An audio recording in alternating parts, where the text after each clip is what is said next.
Bonjour tout le monde, aujourd'hui je vais présenter quelques avantages que la lecture apporte dans notre vie de tous les jours et comment on peut incorporer cette activité plus facilement dans notre quotidien. Pour commencer, la lecture, pratiquée à long terme, peut accroître l'espérance de vie. Une étude à Yale University School of Public Health, Laboratory Epidemiology and Public Health a pour but d'observer des lecteurs et non-lecteurs pendant 12 ans pour prouver cette théorie. En 2016, l'étude conclut que les personnes lisant jusqu'à 3h30 par semaine ont 17% moins de chances de mourir plus jeunes, alors que les gens lisant plus de 3h30 par semaine, 20%.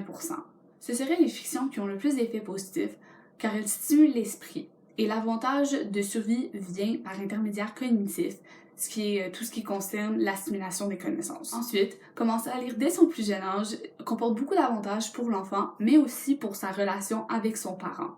On passe un moment plaisant et agréable ensemble dans l'intimité, mais si l'activité est pratiquée régulièrement, l'enfant aura plus de facilité à développer sa concentration, son écoute, et l'acquisition d'un langage sera plus facile également. On peut aussi enseigner beaucoup de choses par le biais de la lecture à son enfant, en la rendant interactive par exemple, comme une lecture trouée. Et on peut apprendre aussi beaucoup de concepts simples comme des objets du quotidien, des couleurs. Et en fait, tout simplement, ça permet à l'enfant d'apprendre comment manipuler un livre et se familiariser avec l'activité. Et aussi, les moments passés ensemble sont tout aussi importants. Pour continuer, lire fait progresser à l'oral. On peut en apprendre plus sur la prononciation et la phonétique des mots et les réutiliser plus tard si nous-mêmes on parle la langue. D'ailleurs, lire des livres dans une langue qu'on veut apprendre, c'est une excellente façon de s'exposer aux expressions, la grammaire, la conjugaison et d'agrandir son vocabulaire dans la langue qu'on désire apprendre. C'est aussi une excellente façon de renforcer son apprentissage et de pouvoir bien communiquer oralement dans le futur. Une des principales utilités de la lecture est de s'amuser tout en relaxant. Mais d'avoir ce passe-temps dans son quotidien permet à notre imagination de nettement s'agrandir. De lire plusieurs histoires, surtout de la fiction, stimule les cerveaux et ça devient donc plus facile de trouver des idées par soi-même plus tard si on veut en écrire une. L'inspiration viendra plus facilement et plus naturellement et on va avoir tendance à aimer plus les idées qu'on va engendrer. Finalement, je vais parler de la bibliothérapie, qui est une activité plus pratiquée par les enfants mais qui est quand même accessible à tous. En fait, c'est de lire et d'utiliser des livres dont l'histoire relève des problèmes ou des situations que l'on vit personnellement dans notre vie.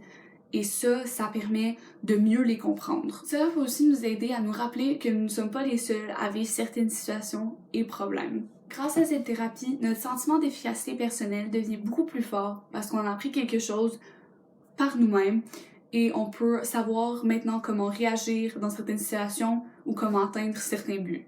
Il y a plusieurs avantages comme un meilleur développement d'habileté sociale, des meilleures habiletés à régler des problèmes en général, aussi de pouvoir mettre des mots sur des émotions qu'on ressent et les valider, savoir que c'est normal de ressentir ces émotions. Évidemment, cette activité-là comporte beaucoup plus d'avantages, mais c'était vraiment les principaux. Voilà, j'ai fini avec mes avantages pour aujourd'hui. Maintenant, je vais donner 2 conseils pour faciliter l'incorporation de la lecture dans votre quotidien. Vous pouvez consommer des livres audio, donc si vous avez vraiment pas de temps pour vous asseoir et lire un livre physique, papier, vous pouvez toujours faire des petites tâches simples comme du ménage ou de la cuisine pendant que vous écoutez un livre audio.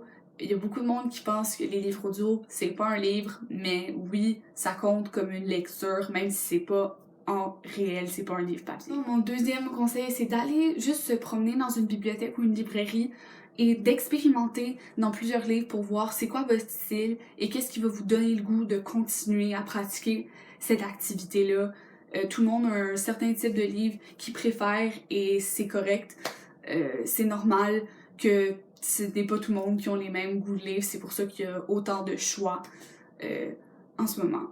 Voilà, j'espère que vous aurez aimé cette vidéo et que vous aurez appris un petit quelque chose. Je vous invite aussi à regarder les 2 autres capsules que j'ai faites sur ce sujet.